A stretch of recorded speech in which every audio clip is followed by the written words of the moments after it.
Veröld sem var, fyrsti kafli, gullöld öryggisins. Ef ég á að lýsa tímabilinu á undan heimsstyrjöldinni fyrri í sem fæstum orðum, held ég að það verði best gert með því að kalla það gullöld öryggisins. Í hinu forna austuríska keisaradæmi virtist allt byggt á bjargi og sjálft var ríkisvaldið hornsteinn þessa trausta samfélags. Þau réttindi borgararnir nutu voru lögfest af þinginu, hinni frjálst kjörnu fulltrúa samkundu þjóðarinnar og greinilega kveðið á allar skyldur. Gjaldmiðillinn, austuríska krónan, gekk manna á meðal í skýru gulli svo enginn vafi lék á gildi hennar. Sérhver vissi hve mikið hann átti eða hvað honum bar, hvað var leyft og hvað var bannað. Allt var í föstum skorðum, nákvæmlega mælt og vegið. Sá sem átti fé gat reiknað út árlega vexti, embættismenn og liðsforingjar gátu séð í almanakinu hvaða ár þeir yrðu hækkaðir í tign eða hvenær þeir kæmust á eftirlaun. Hver fjölskylda gerði sér ákveðna fjárhagsáætlun og vissi hve mikið hún þyrfti til fæðis og húsnæðis, í sumarleyfi og ristnufé. Auk þess var undantekningarlaust lögð fyrir dálítil fjárhæð til óvæntra útgjalda, læknishjálpar og þess konar. Hver sem átti hús leit á það sem öruggt heimili fyrir börn og barnabörn. Búgarðar og verslanir gengu að erfðum frá kynslóð til kynslóðar. Meðan hvítvoðungurinn lá enn í vöggu voru fyrstu skildingarnir lagðir í aurabaukinn eða sparisjóðinn sem eins konar varasjóður til framtíðarinnar. Allt var ramskorðað og óhagganlegt í þessu víðlendaríki og yfir öllu þessu ríkti hinn aldni keisari.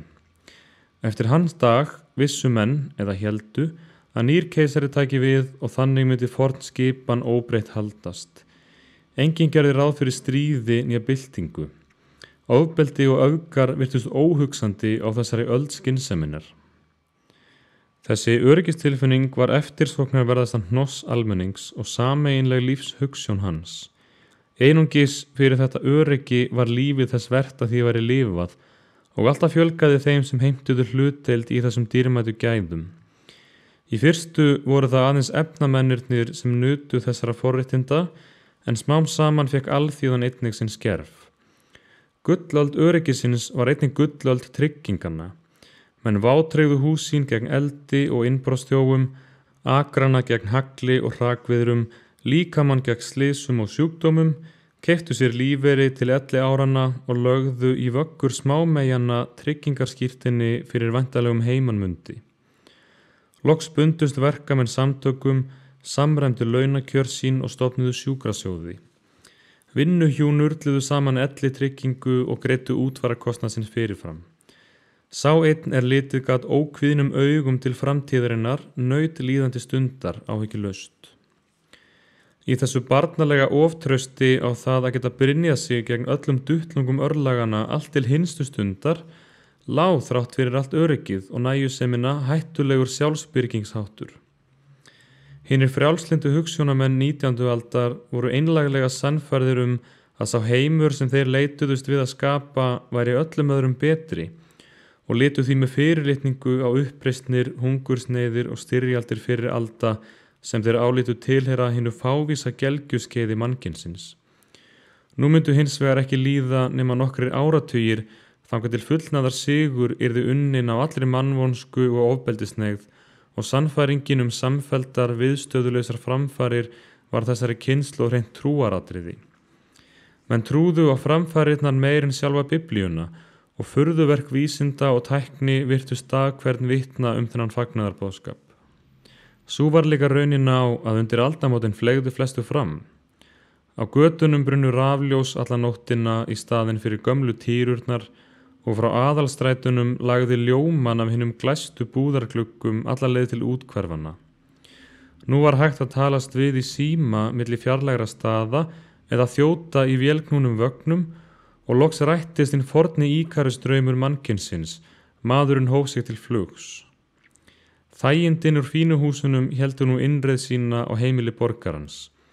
Nú þurftu ekki lengur að sækja vatn í brunna eða vatnspósta né kveikja á arninu með ærinni fyrirhöfn. Hreinlæti jókst og óþrifnaður hvarf. Íþróttirnar steldu líkamann svo fólk varð fegurra, sterkara og hraustara og bæklaðir menn urðu sjaldséðari á götunum. Öll þessi kraftaverk höfðu vísindin gert. Vísindin, þetta leiðarljós framfarana. Í félagsmálum horfði einnig til bóta. Ár frá ári voru þegnunum veitt aukin réttindi, refsingar urðu mildari og mannúðlegri og jafnvel sjálft höfuðvandamálið, fátækt alþýðunnar, virtist ekki lengur óleysanlegt. Stöðugt var rýmkað kosningaréttinn og almenningi þannig gefinn kostur á að taka þátt í löggjöfinni. Þjóðfélagsfræðingar börðust af kappi fyrir betri kjörum og aukinni heilbrigði verkalýðsins. Var nokkur furða þótt öldin baðaði í rósum og hver áratugurinn yrði öðrum farsælli. Menn trúðu ekki fremur á jafn villimannlega afturför og stríð milli Evrópuþjóða en á tröll og drauga. Feður okkar voru staðfastir í trú sinni á haldgæði sáttfýsinnar og umburðarleyndarins. Þeir héldu í einlægni að smám saman myndu landamæri þurrkast út, trúar ágreiningur hverfa úr sögunni og mannkynið síðan lifa sem ein heild í friði og öryggi. Það er auðvelt fyrir okkur nú í dag sem fyrir löngu höfum strikað orðið öryggi út úr orðasafni okkar sem markleysu eina að spotta þá bjartsýnis óra þessarar hugsjónaríku kynslóðar að tækniframförunum myndu einnig fylgja hraðvaxandi siðferðisþroski. Við sem á nýju öldinni höfum lært að láta engin ofbeldisverk koma okkur á óvart og alltaf erum viðbúnir síaukinni spillingu og hryðjuverkum, erum öllu vantrúaðri á þroska möguleika mannsins í siðferðilegum efnum. Við verðum að samsinna Freud í því að menning okkar sé aðeins þunn skel sem brostið getur hvenar sem fyrir hinum voldugun niðurrifsöflum frumkvæðanna. Við höfum smátt og smátt orðið að venjast því að lifa réttlausir, ófrjálsir og öryggislausir án þess að hafa fasta jörð undir fótum. Fyrir löngu höfum við kastað trú feðra okkar á skjóta og óslitna þróun mannsandans. Andspænis eyðileggingu sem gert hefur að engu 1000 ára viðleitni mannsins getur okkur virst þessi flasfengna bjartsýni grunnfærnisleg. En þótt hún væri aðeins draumórar, var hún þó dásamlegir og göfugir draumórar sem reyndust feðrum okkar frjórri og mannlegri en slagorð nútíðarinnar okkur. Og þrátt fyrir alla reynslu mína og vonbrigði get ég einhverja orsaka vegna ekki losna við þessa bjartsýni að fullu. Það sem maðurinn tileinkar sér á æskuárunum verður seint frá honum tekið. Og hverju sem þessir þrautadagar hvísla mér í eyru og hvað sem ég og hinnir óteljandi píslarbræður mínir verða að þola af raunum og niðurlægingu, get ég ekki með öllu afneitað þeirri barnatrú minni að einhver tíman verði þrátt fyrir allt haldið í horfið að nýju. Jafnvel frá þeirri vonleysis eyðimörk sem við ráum nú áttaviltir og vegmóðir, eigi ég hina fornu vonarstjörnu sem skein yfir bernsku minni og hugga mig við það arfborna traust að á þessa afturför muni einhver tíman verði litið sem stundar töf á hinni eilífu þróunarbraut. Nú þegar ofviðri mikla hefur fyrir löngu lagt heim öryggisins í rúst, vitum við loks að hann var spilaborg ein. Og þó bjuggu foreldrar mínir í henni eins og hún væri úr steini. Engir stormar, ekki einu sinni minnsti gjóstur, náðu að leika hina hlýju og notalegu tilveru þeirra. Reyndar höfðu þau sérstakan skjólgarð, þau voru efnafólk, urðu og endanum stór auðug og í þá daga lokuðu auðafinn alla næðinga úti. Lifnaðarhættir þeirra virðast mér svo einkennandi fyrir hina betri gyðingaborgara að með því að lýsa hinu yfirlætislausa og rósama líferni þeirra segi ég aðra og meiri sögu. Á þessari gullöld öryggisins bjuggu nefnilega í Vín 20.000 fjölskyldur við lík skilyrði og foreldrar mínir. Þessi stétt lagði mikilvægan skerf til vínarmenningarinnar þótt laun hennar yrðu seinna alger tortíming. Faðir minn var ættaður af Mæri. Gyðingasöfnuðurnir bjuggu þar í litlum sveitaþorpum í sátt og samlyndi við bændur og smáborgara.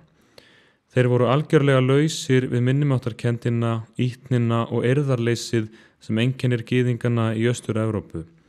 Þetta voru tápmiklir sveitamenn, þéttir á velli og þarna voru þeir eins og konungar í ríki sínu. Þeir höfðu snemma snúið baki við réttrúnaðinum en voru nú eindregnir fylgjendur framfaratrúarinnar, enda áttu þeir á þessu frjálslyndis tímabili þá fulltrúa á þinginu sem mest voru virtir. Þegar þeir fluttust úr heimahögunum til Vínar, tileinkuðu þeir sér hina aðri menningu á undraskömmum tíma og persónuleg velgengni þeirra var snar þáttur hina almennu framfara. Á þessum tímamótum voru ættfeður mínir mjög einkennandi fyrir stéttina. Föðurafi minn hafði verið vefnaðarvöru kaupmaður, en nú hófst hinn mikla iðnþróun í Austurríki á seinni hluta 19. aldar. Tóvinnuvélar þær sem fluttar voru inn frá Englandi leiddu af sér geysi mikla verðlækkun samanborið við verðlagið á handopnum dúkum og það voru gyðingakaupmennirnir sem með glöggskyggni sinni og alþjóðlegri yfirsýn komu fyrstir auga á nauðsyn iðnvæðingar í Austurríki. Með sáralitlu fjármagni komu þeir að fót verksmiðjum sem í fyrstu voru aðeins knúðar með vatnsorku.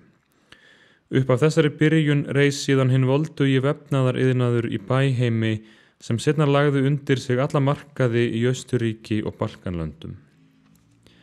Afi minn var ósvikinn fulltrúi hinna gömlu verslunarhátta en faðir minn var hins vegar barn hins nýja tíma.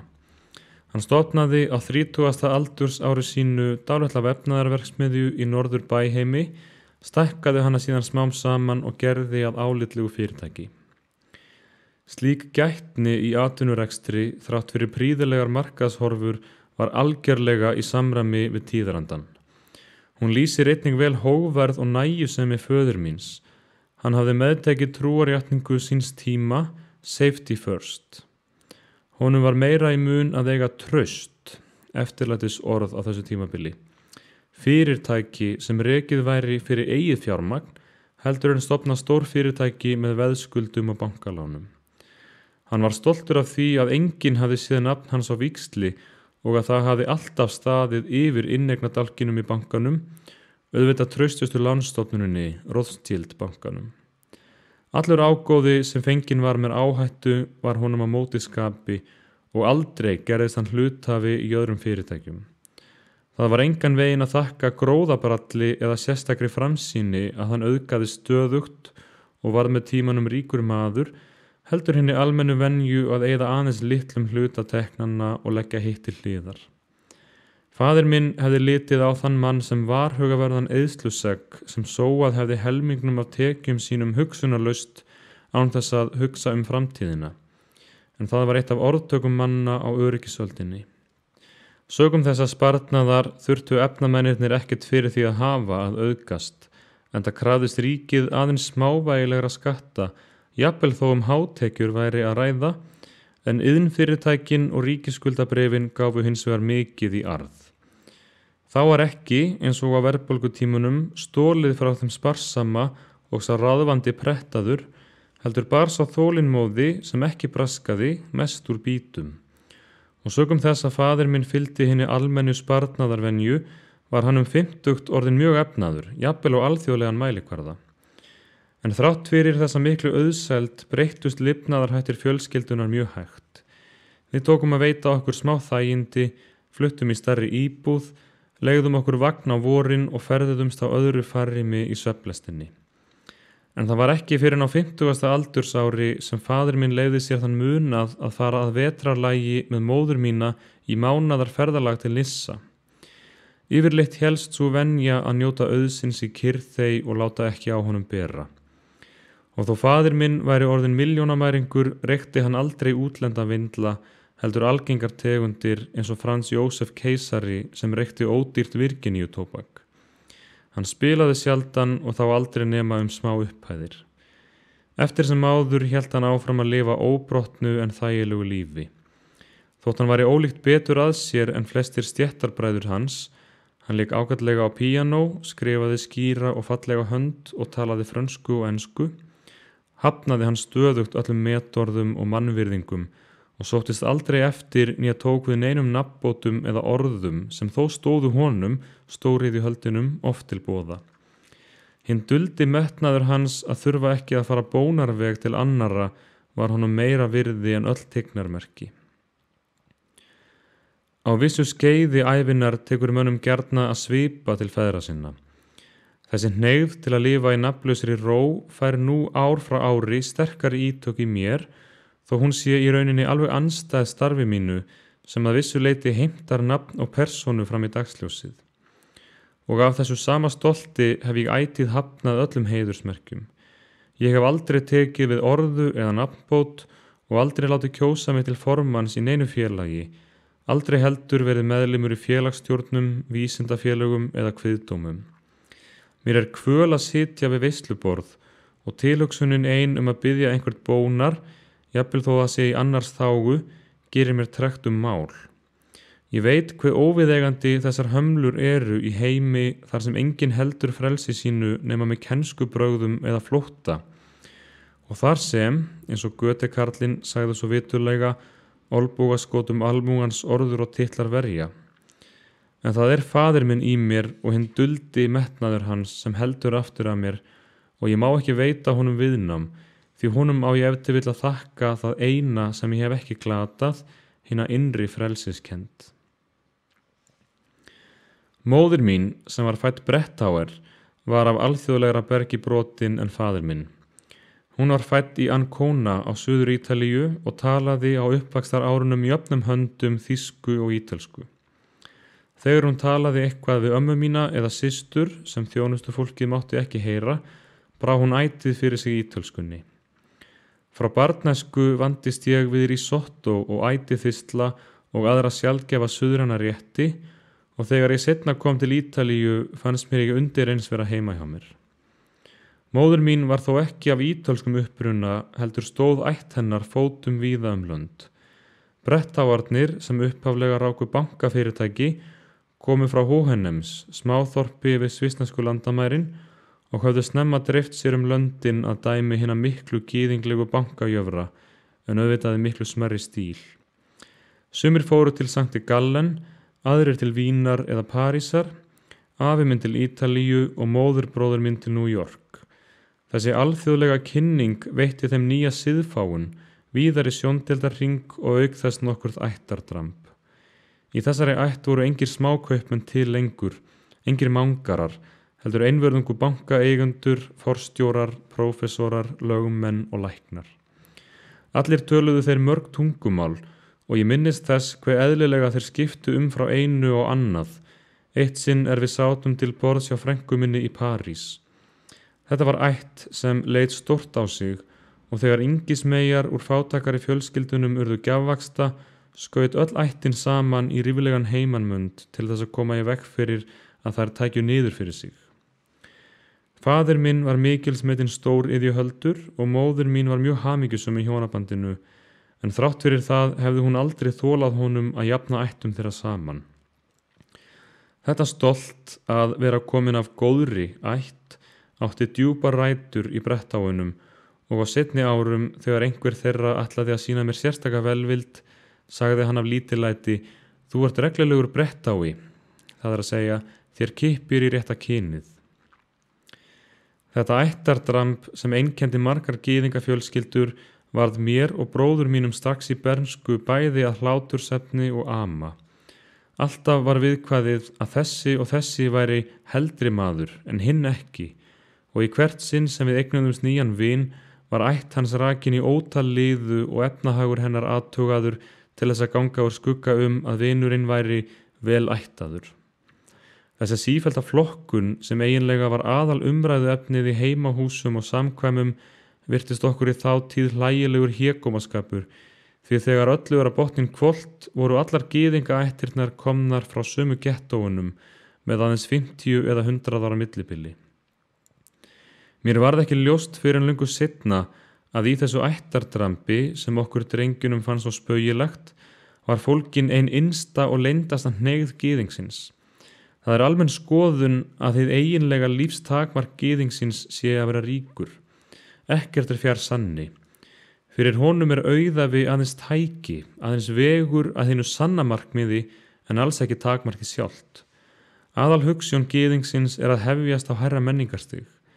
Einnig hjá hinum austrænu réttrúuðu gyðingum þar sem gallar og kostir kynstofnsins koma gleggst í ljós má finna áþreifanleg dæmi þess að þeir meta það andlega meira en hið veraldlega. Hinn guðrækni og skriftlærði margfalt meira metin innan safnaðarins en sá ríki. Jafnvel stórríkir menn vilja heldur gefa dætur sínar bláfátækum lærdómsmönnum en kaupmönnum. Þessi virðing fyrir menntuninni sameiginleg gyðingum í öllum stéttum. Meira að segja örsnauðast í farandsali sem rogast með byrði sína í stormum og hríðum reynir að klífa 30 hamarinn til þess að minnstakosti einn sonurinn komist til mennta og það álítið nokkur konar nafnbót fyrir alla fjölskylduna ef einn meðlimur hennar menntamaður, prófessor, fræðimaður eða tónlistarmaður. Ósjálfrátt leitast gyðingurinn við að losna við þann ógeðfellda lágkúruhátt og andleysi sem kaupsýslu einatt samfara og hefja sig upp á þau svið andans sem laus eru undan peningaókinu, líkt og hann vildi, með orðalagi Wagners, frelsa sjálfan sig og kynþátt sinn undan bölvun mammons. Meðal gyðinga líka auðsöfnunarhneigðin oftast nær þrotin í sömu ættinni eftir 2, í mestalagi 3 liði og synir hinna voldugustu auðjöfra eru venjulega ófúsir að taka við stjórn bankana, verksmiðjana eða annara fyrirtækja sem feður þeirra hafa látið þeim í arf.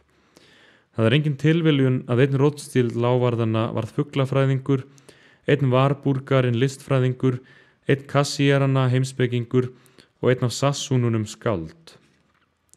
Þeir hlýtu allir sömu hneigðinni að losna við hinn ólífrænu fjáraflastörf sem stuðla að því að einangra gyðingana.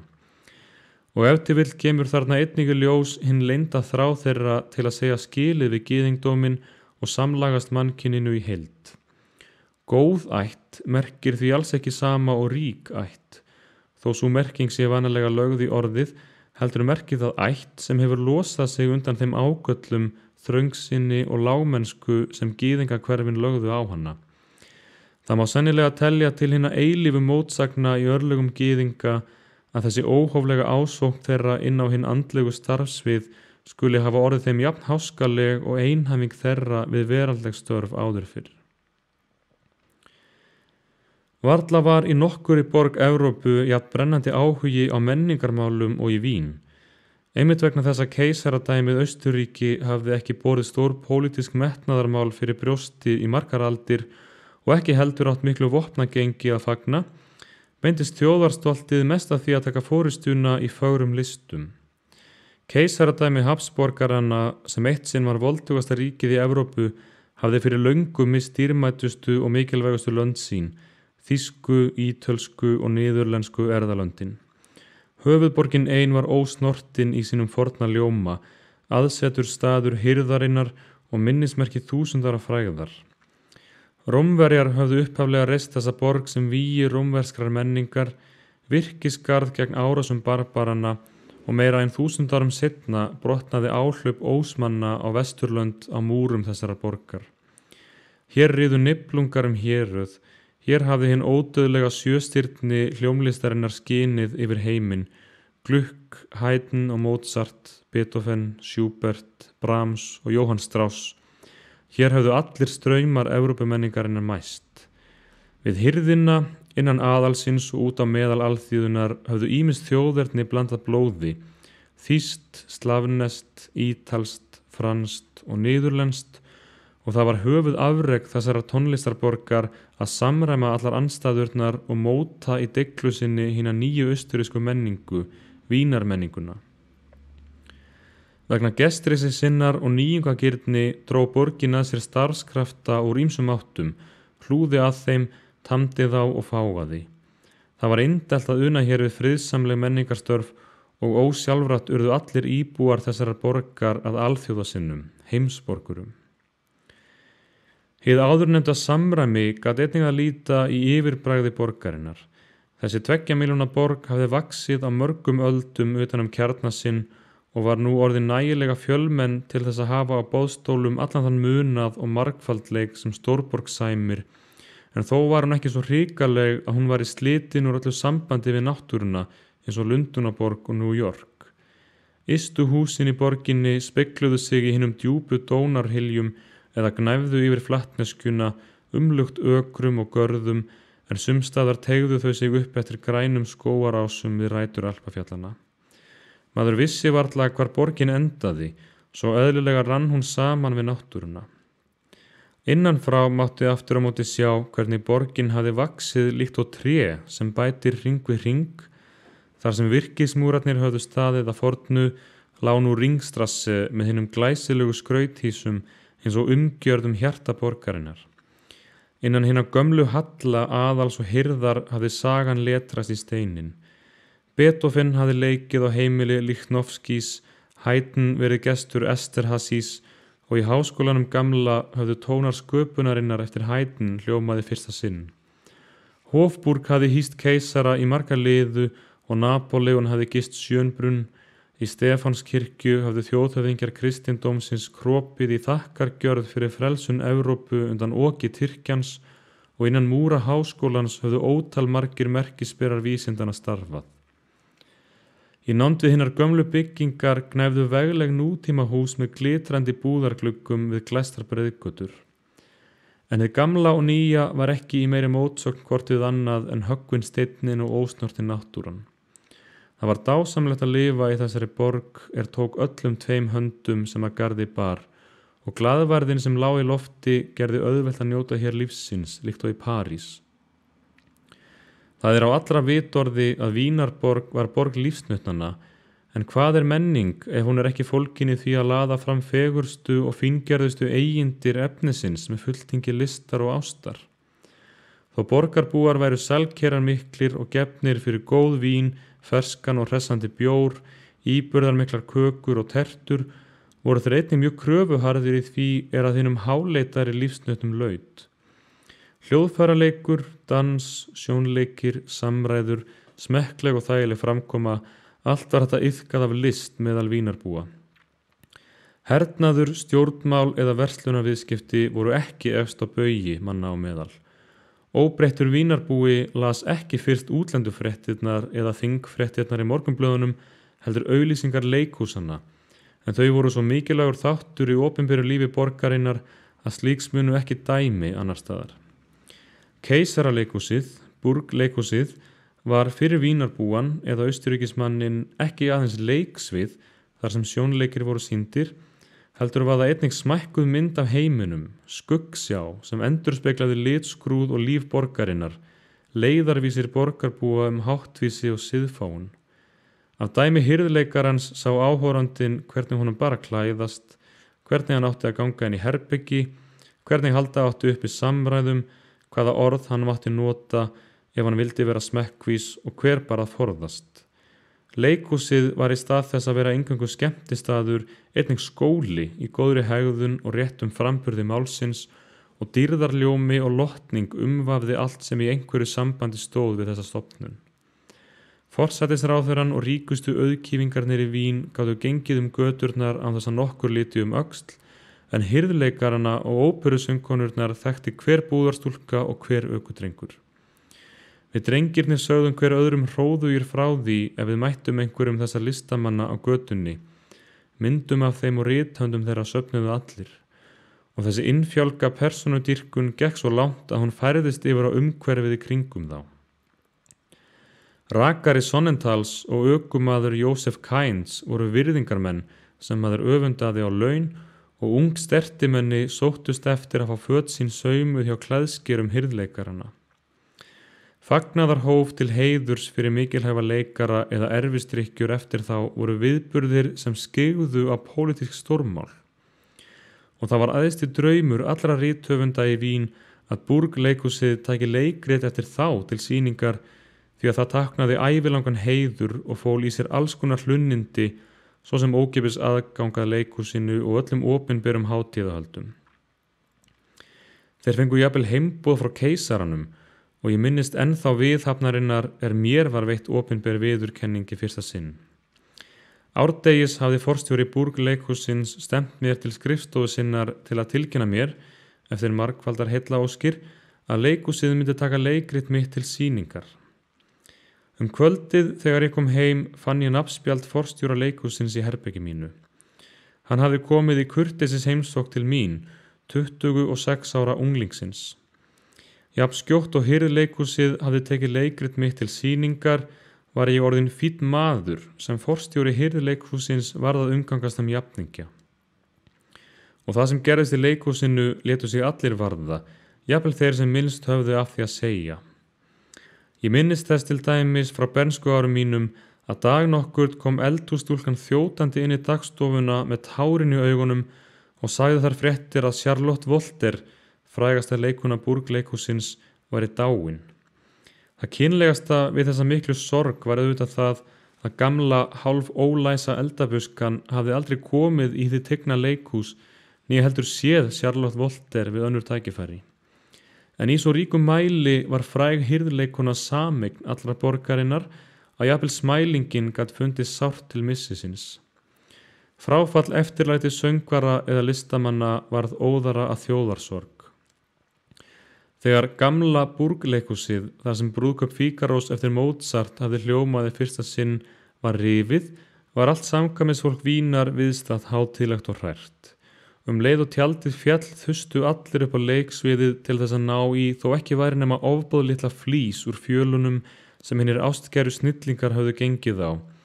Og á fjölda borgaraheimila voru þessar ósjálegu viðarflísar geymdar í dýrmætum skrínum í marga áratugi, líkt og í kirkjunum eru varðveittar flísar úr krossinum helga. Sjálfur höguðum við okkur álíka barnalega þegar en svonefndi Bösendorfer salur var rifinn.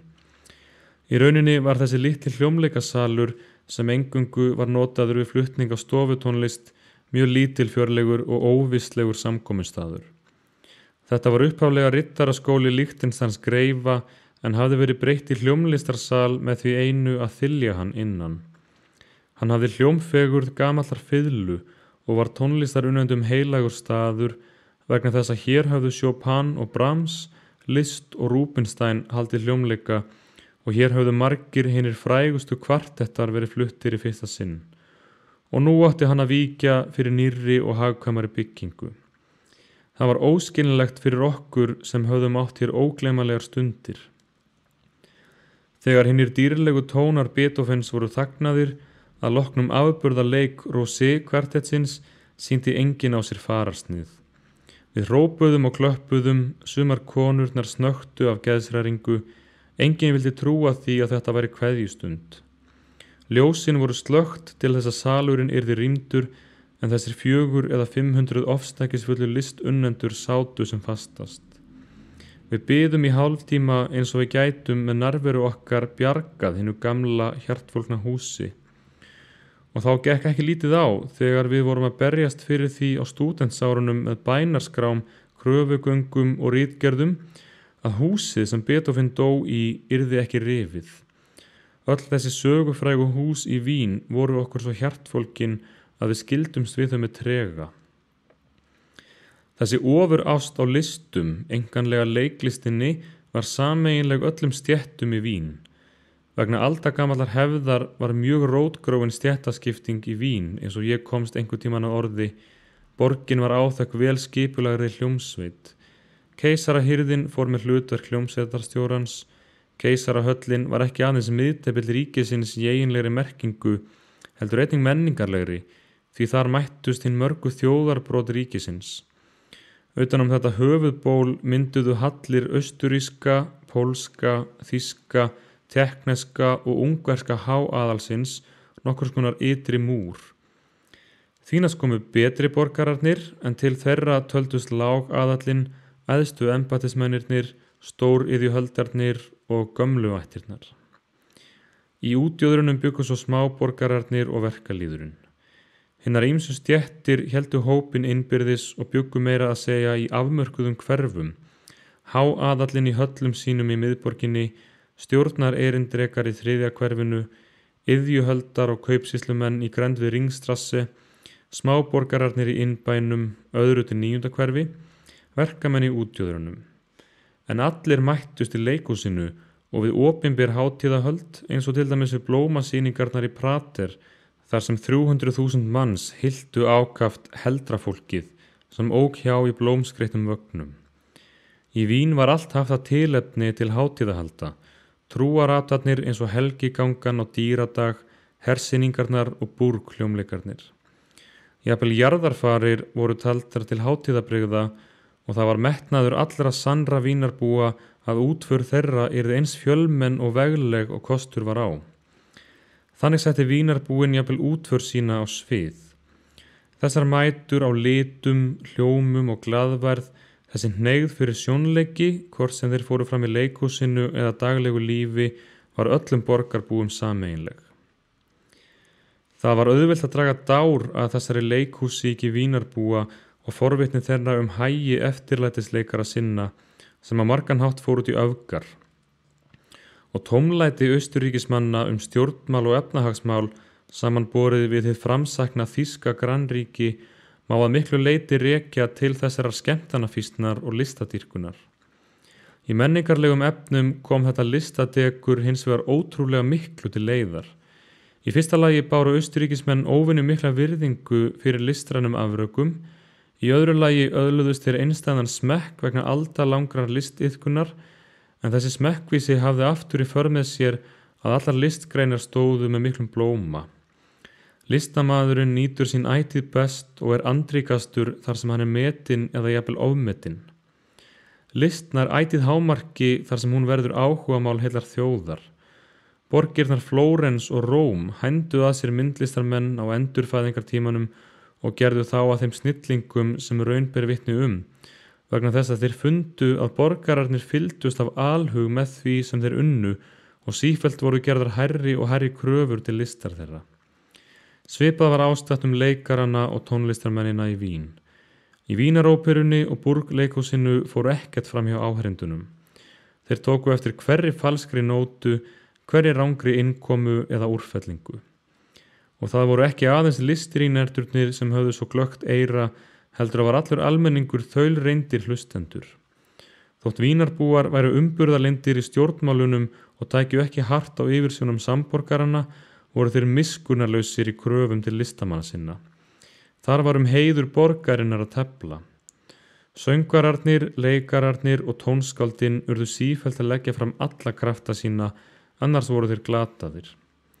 Það var dásamlegt að vera eftirlæti skoð vínarbúa, en það var ekki auðvelt að skipa þann sess. Aldrei mátti slaka á.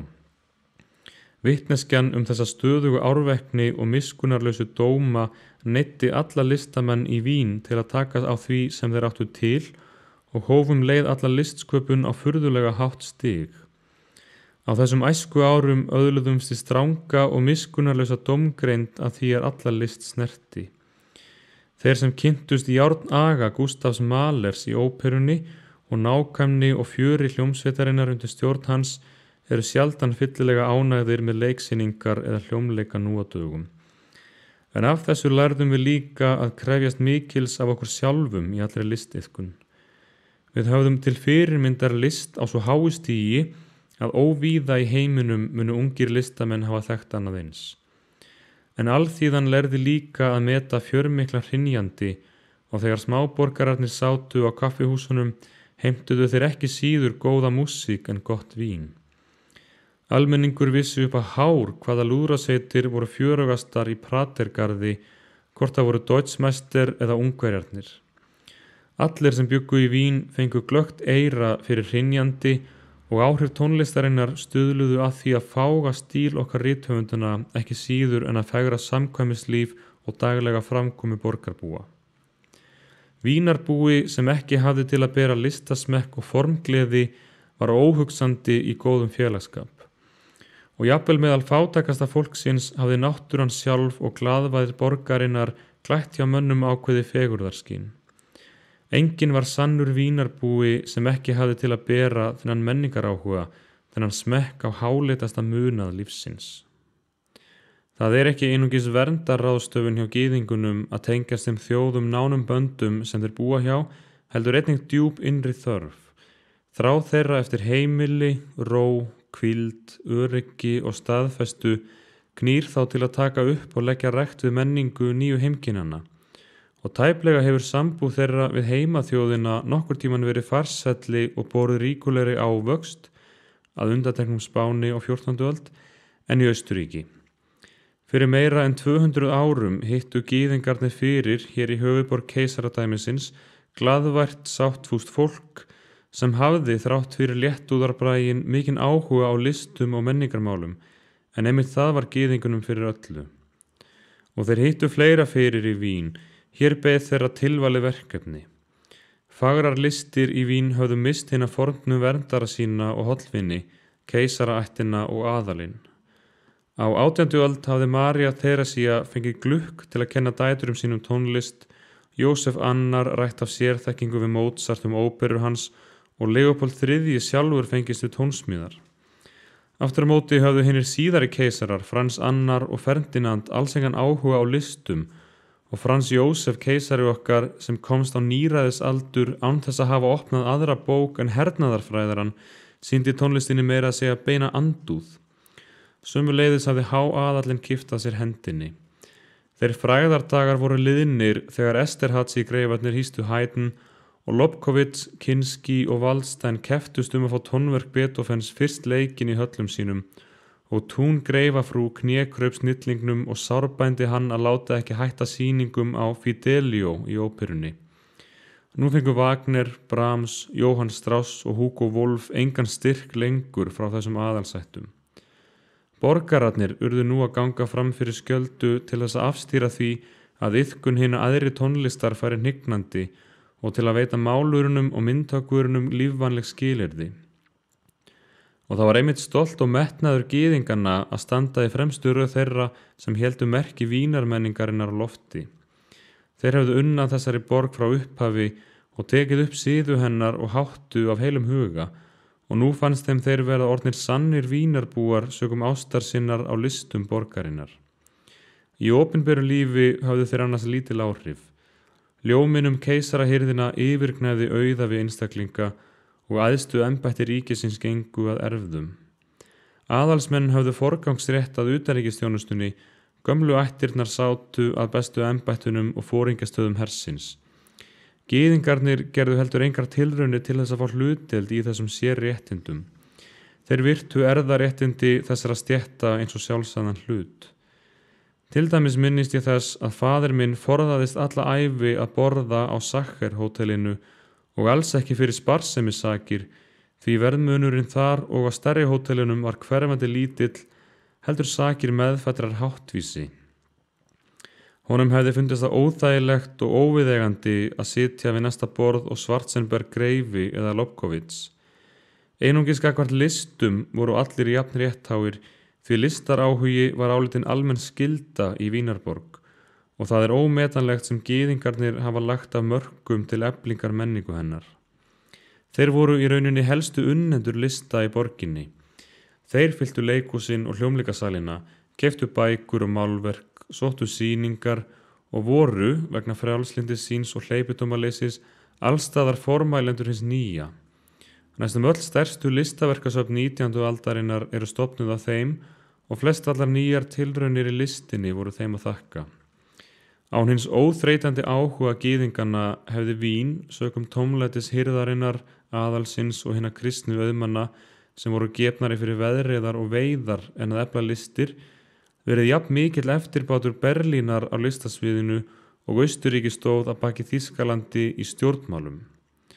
Hver sem vildi koma einhverju nýju fram í Vín eða leitaði sér þar áherenda og undirtekta fór undir eins á vit gyðingaborgaranna. Þegar eitt sinn var reynt að stofna þjóðlegt leikhús í Vín á tímum gyðinga andúðarinnar fyrirfundu skorki rithöfundar, leikarar né áhorfendur. Eftir nokkra mánuði datt botnin úr þessu þjóðlega leikhúsi og það eina sem kom á daginn við tilraunina var það að 9/10 hlutar þess sem umheimurinn nefndi vínarmenningu var annarkvort beinlínis skapað af gyðingum eða orðið til með þeirra fulltingi. Á síðustu árum sínum í Vínarborg áttu gyðingarnir sjálfir margt skapandi listamanna eins og á Spáni forðum þar sem döl þeirra fekk álíka illan enda. Samt sem áður voru verk þeirra engan veginn eitt sérkennandi fyrir gyðinga, heldur voru þau fyrst og fremst rammausturísk og í anda vínarmenningarinnar. Goldmark, Gustav Mahler og Schönberg urðu allir heimsfrægir brautryðjendur skapandi tónlistar. Oskar Strauss, Leo Fall og Kallmann hleyptu nýri grósku í óperettuna og valsinn, Hofmannsthal, Arthur Schnitzler, Beer Hoffmann og Peter Altenberg áunnu sér þann sess í evrópskum bókmenntum sem jafnvel Grillparzer og Stifter höfðu aldrei náð. Sonnenthal og Max Reinhardt hófu leiklist borgarinnar til vegs á nýju. Freud og fleiri afburðamenn á sviði vísindanna vöktu eftirtekt á hinum fornfræga háskóla. Í andlegu lífi Vínar skipuðu gyðingar allstaðar æðstu sætin sem fræðimenn, tónsnillingar, málarar, leikstjórar, húsameistarar og blaðamenn. Fyrir ást þeirra á Vín og löngun þeirra að samlagast umhverfi sínu voru þeir orðnir samgrónir borgarlífinu og töldu sig gæfusama að geta stuðlað að frægð og gengi Austurríkis. Þeim fannst það köllun sín að vera Austurríkisþegnar og ég vil ítreka það að mikill hluti, ef ekki megin hluti, þeirra nýjunga í austurrískri tónlist, bókmenntum, leiklist og listiðnaði sem vakið hefur aðdáun heimsins var verk gyðinganna í Vín og með þessum afrökum unnu þeir mesta sigurinn í hinni æva fornu menningarviðleitni sinni. Andleg orka sem hvergi hafði átt samastað í aldaraðir blandaðist hér lítið eitt úrkynjaðri menningu, gætti hana nýju lífi, dýpkaði hana og endurnærði með óþreytandi elju og fjöri. Það kemur fyrst í ljós á næstu áratugum hvílíkur glæpur var framinn þegar reynt var með ofbeldi að gera Vín að þjóðlegum útkjálkabæ, þessa borg sem hafði ágæti menningar sinnar fólkið í samruna alþjóðlegra strauma. Því snilli Vínarborgar sem naut sín best á tónlistarsviðinu var frá upphafi fólkinni því að hún sætti allar þjóðernislegar andstæður og skóp úr þeim sérstæða menningu sem var eins konar samnefnari vestrænna þjóðmenninga. Þröngsýni og hleypidómar þrifust ekki í Vínarborg.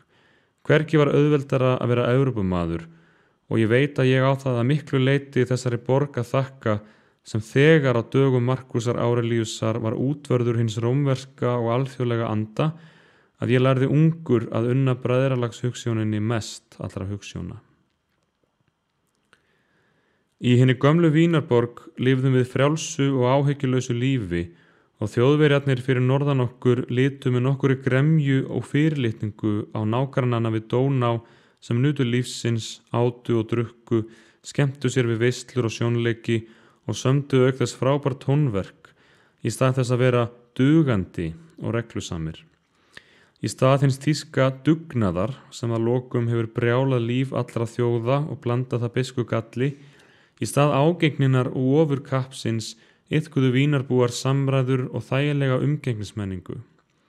Þeir lifðu glaðværir og andvaralausir án þess að öfundast yfir hlut náungans.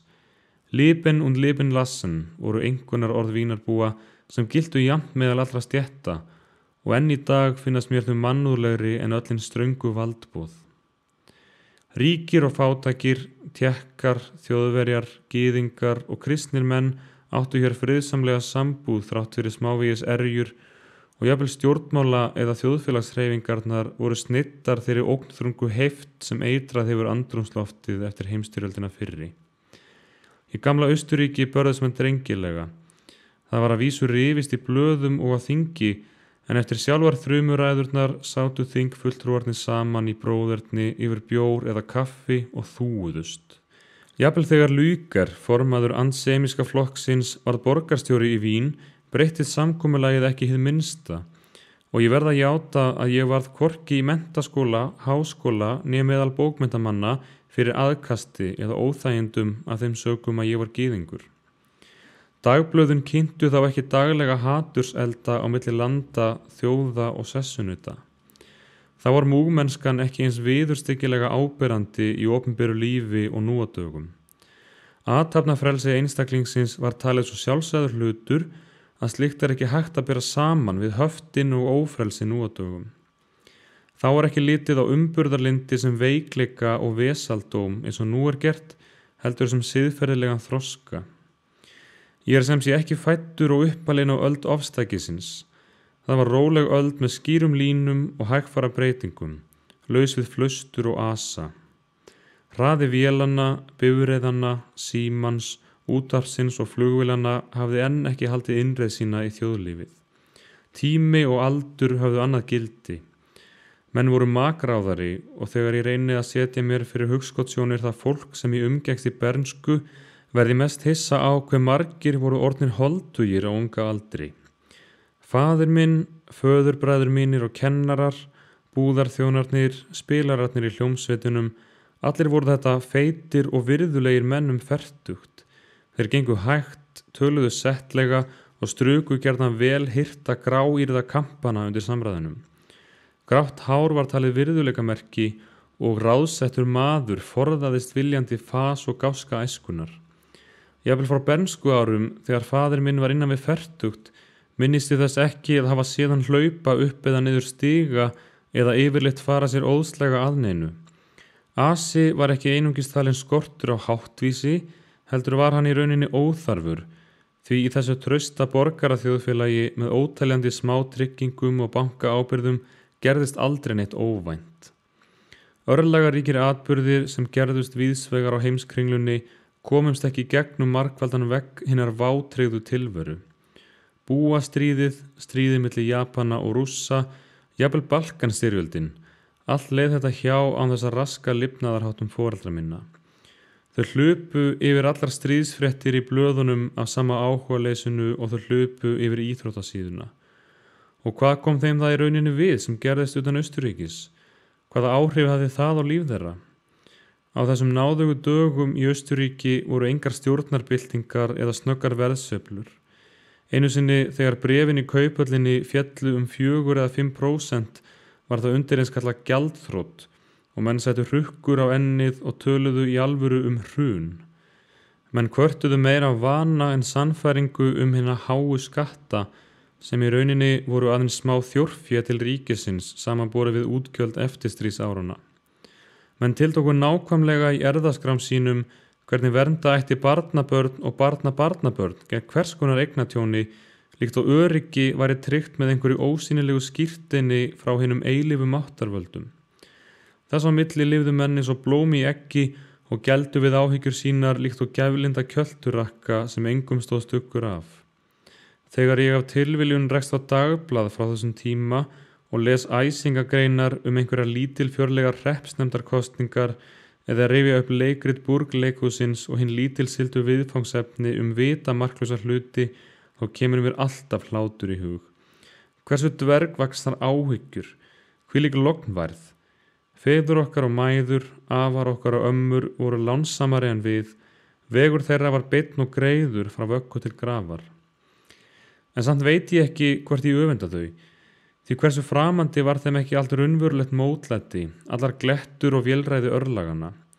Þau voru grunlaus alla þá angist og þraut sem nístir hjartað en upphefur það leið og göfgar. Fjarska þekktu þau lítið til öfga lífsins og spennings í því völundarhúsi öryggis, þæginda og velmögunar sem þau ólu aldur sinn í. Hversu lítið hugboð höfðu þau, þetta frjálslinda og bjartsýna fólk, þar óvæntu hættur sem hver ný dagskíma getur borið í skauti sér.